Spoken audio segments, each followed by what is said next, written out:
This video will be concerned with the research proposal. Now let's start by looking at the purpose of the research proposal. This could be to outline the proposed research question and explain its importance. So the proposal must, in fact, state the research question and must explain its importance. Why should the research be undertaken? It's also to discuss the previous research efforts in the area. This is known as the literature review. So look at what work has been done previously in the area and why does that work need to be updated? Why is the present piece of work being proposed, given that work was already conducted in the past? So why is this present proposal under consideration? Try to identify the information that's required, the data that's necessary, the data that will be processed into information and which will be used as a part of the research inquiry. So what data will be looked for? Now these questions will be generally dealt with by the research sponsor.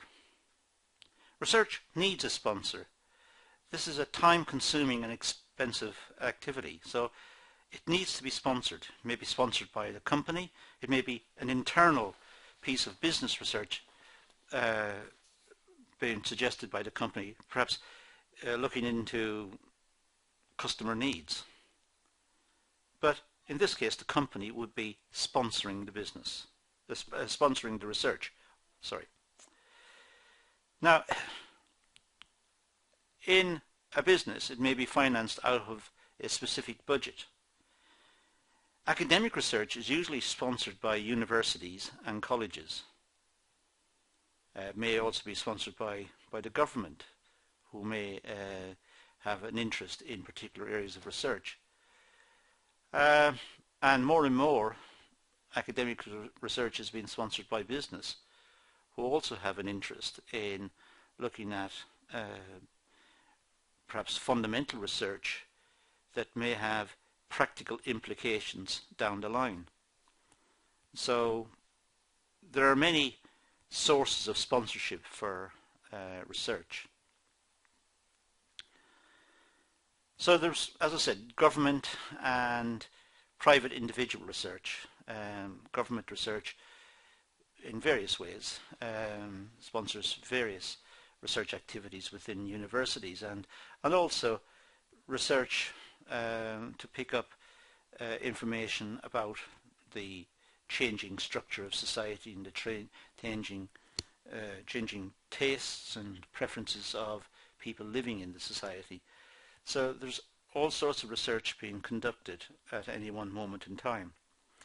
And private research is also being conducted. This may be conducted through institutions like universities, or it may be just privately conducted. But certainly the amount of research that's going on is quite incredible. A large amount of research is being conducted on a day-to-day basis. Now the benefits of the research proposal, well, it sets out the research plan and offers solutions to likely problems. So the research proposal is important. It lists out what is being proposed, what's going to happen, and also looks at likely problems and tries to come up with solutions to the problems even before the research has been started. The proposal should explain the benefits that will flow from the investigation.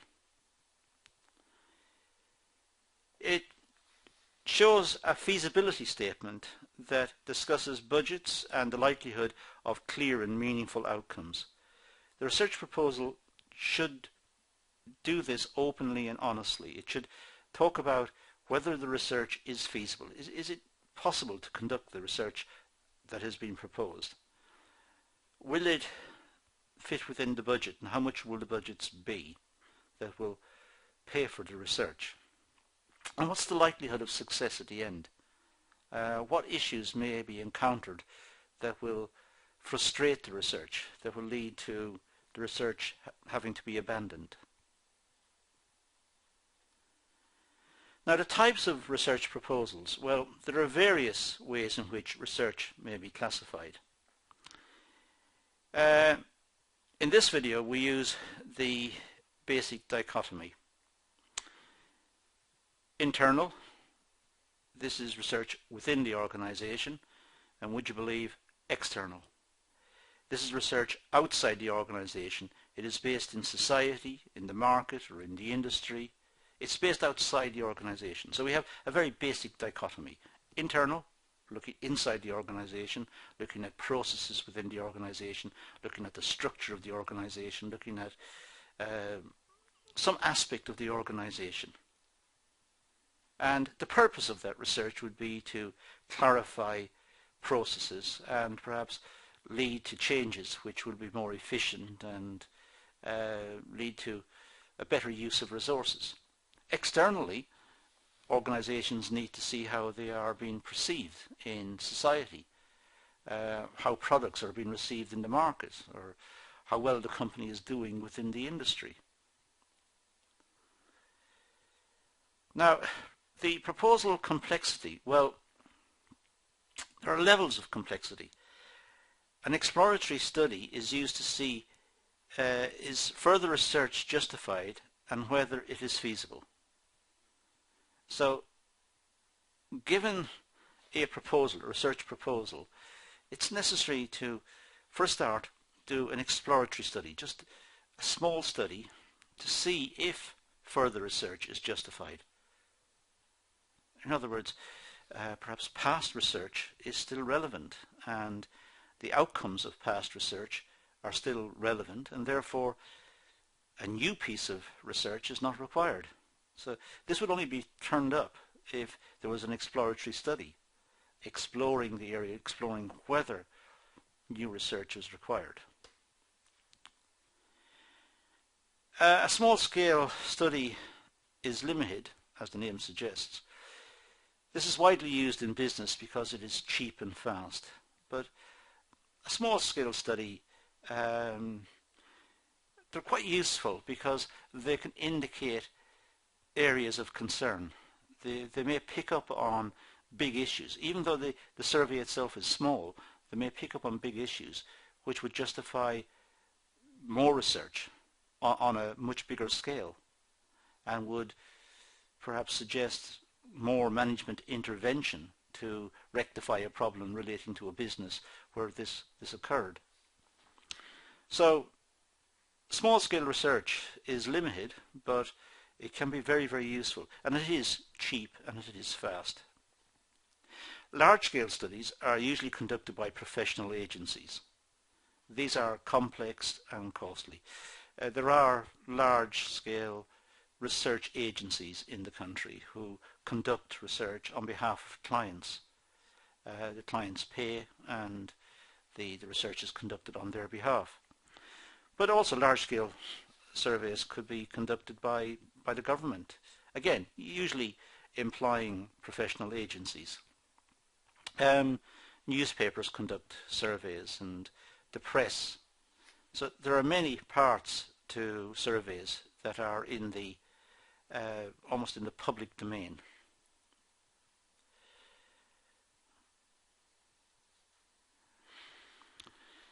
Now, the structure of the research proposal. Well, decide on the area of research and formulate precise questions to be answered. So the structure will be driven by the type of questions that are going to be answered and the type of information that's required. So care must be taken right at the outset to ensure that there is clarity about what is required. What is the research area? What's the research question? So that very precise questions can then be designed that are capable of answers. Determine what data is needed to research each question or research area. So what sort of data is required? Who needs to be spoken to? what sort of questions need to be posed. So the structure of the research is driven out of the research question, which we talked about right at the very start. The research question defines the area and defines what is needed. Now it's a question of looking at the structure so as to ensure that the very precise questions are asked and that the data that's needed to give answers can be found. Make sure that there is continuity in the proposal. Each part of the proposal must be used in conjunction with the other parts to answer the questions. So there is no redundancy in the proposal. Every part of this proposal, this outline, is going to be used. It's not there for its own sake. It's there to do a job. And every part of the proposal must contribute something efficiently to the overall activity. It's necessary to carefully explain an outline of the methodology to be used. How will the research be conducted? Will it be survey, questionnaire? Will it be secondary data using advanced statistical techniques? Or will it be experimentation? Or how exactly will the data be picked up? And show how the work will focus on the needs of the intended audience. The research must be presumably trying to solve a problem which will affect the organization, the company, the individual. It'll affect society, it'll affect the government. Who is the audience? Who will benefit from this research if it's successful?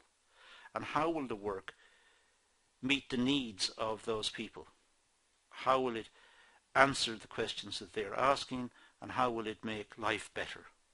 I know that's a very broad statement, but how will the research improve the situation?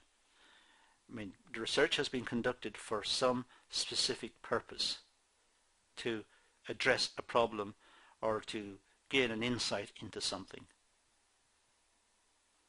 So show how the work will focus on the needs of the intended audience.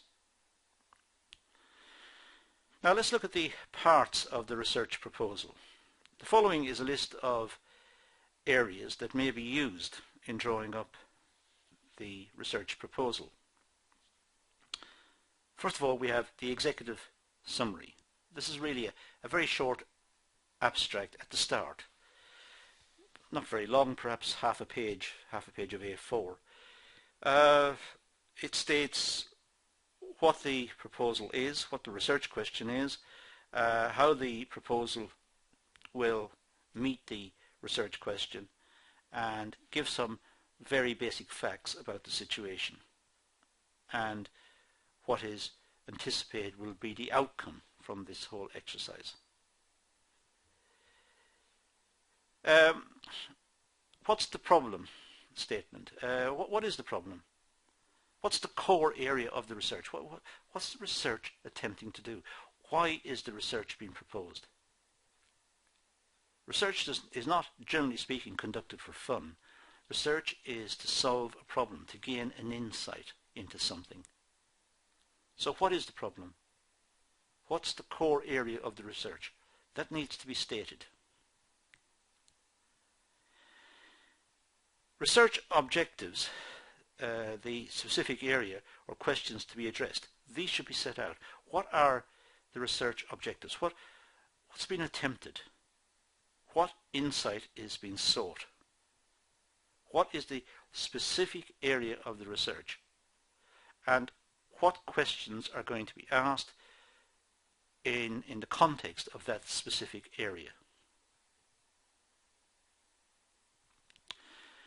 The literature reviews, well, this is a detailed review of recent research in the area.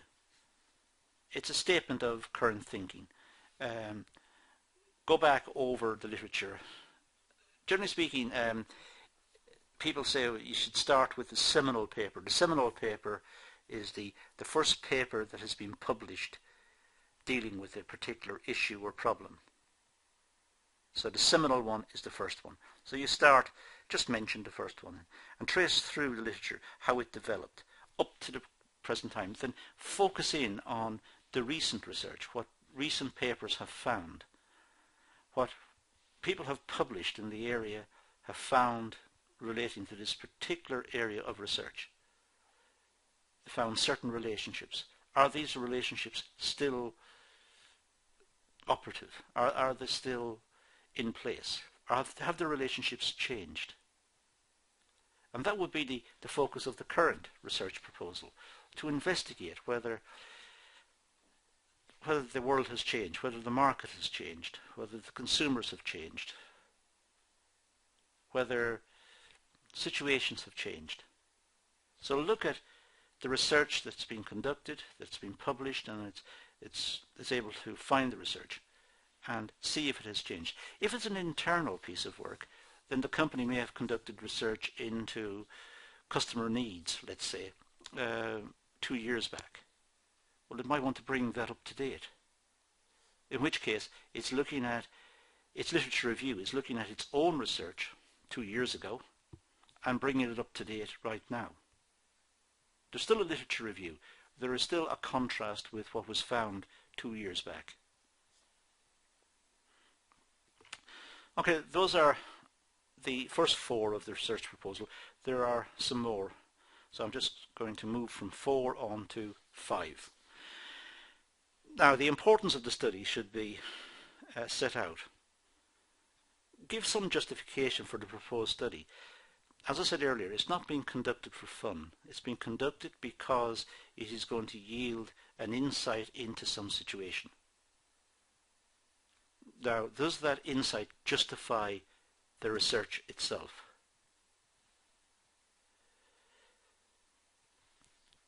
The research design, well, discuss the methodology and procedures that will be followed. What will the research design be? Will it be focus groups? Will it be questionnaires? Will it be interviews? Will it be an analysis of secondary data? Will it be experimentation? What exactly will the research involve? What method will be used? What is its methodology? What procedures will be followed? Specify these and discuss them in terms of their advantages and disadvantages and the issues that may be encountered. Next, the data analysis. This depends on the type of data collected, of course. It'll be perhaps, if it's statistical data that's collected, that will be analysed in one way, whereas interviews might be analysed in a different way. But it's important that there is a section on the data capture, which was be included in number 6 in the methodology, how the data was captured. And now on to 7, having got the data analysis, how the data is going to be analysed. Because that's important. It's how the data is converted, if you like, into information. And that's a very important activity because that's the useful bit. That's why the research was conducted in the first place. So now there is data analysis. And then the nature and form of results. Discuss the likely form of the results and appropriate presentation tools to be used. Having got the analysis conducted, what did the information say? What did the information that was collected? What was the data that was collected, which was turned into information? What did it say? Did it shed light on the problem?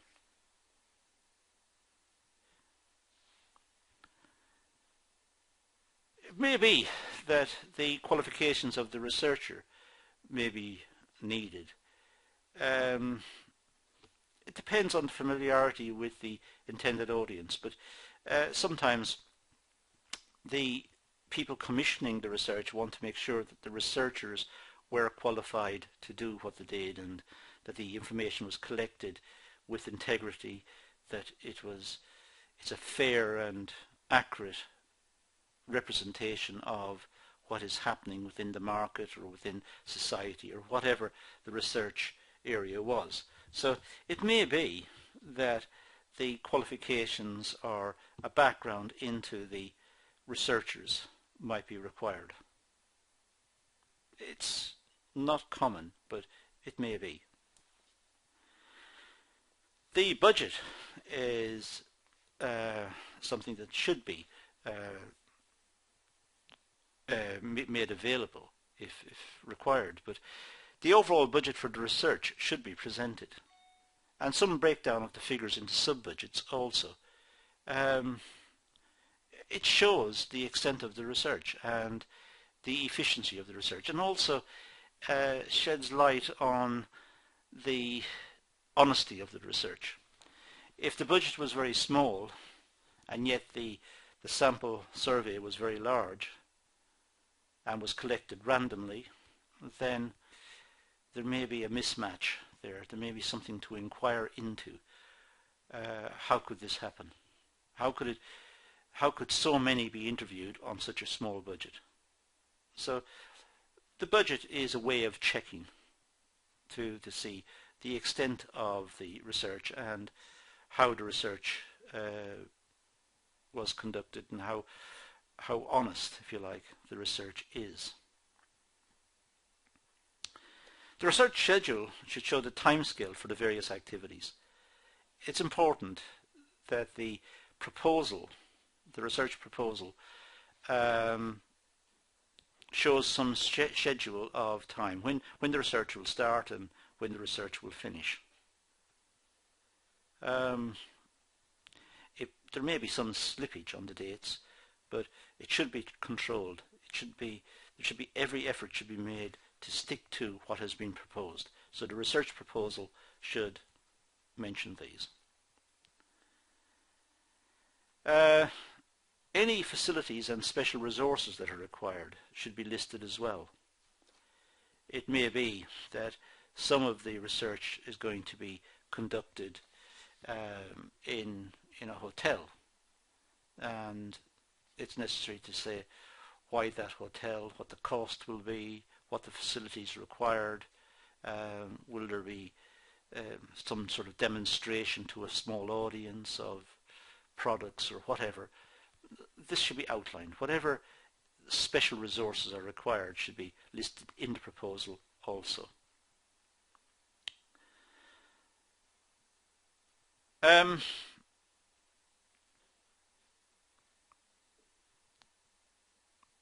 Project management. Well, the research activity is a project, and like any project, it should be managed. Depends on the size, depends on the budget, depends on the complexity of the study. But a project manager may be required to ensure that the sequence is being followed and that all the parts are being adhered to according to the plan. So the project manager is like the senior researcher to ensure that everything works according to the way it was proposed. A bibliography is also needed. It shows all the sources of information used. They should be listed alphabetically and they should be easy to find. Ideally, they should use the Harvard referencing system, and you should look up the Harvard referencing system online. There are many sites that discuss the Harvard referencing system, and it's easy to find online. But there will be sessions in these videos dedicated to the Harvard referencing system also. But in terms of the research proposal, a bibliography is important. It should list out all the sources that were used and list them out alphabetically. If it's by author, use the surname and list by surname alphabetically. If it's government reports, perhaps put it under reports, and it could come under the subject matter of the report. There may be 3 or 4 reports into competition within a certain industry, for example. So put those 3 or 4 reports together and under heading government and competition in the sector, or whatever. So what it is, it's producing a list of all the sources used so the reader may see where the researchers have looked. Appendices are used extensively. Any material that the study uses that's difficult to find may be included in the appendices. But the appendices can also be used to show calculations that would otherwise not look good within the report itself. Calculations may be put into the appendices so that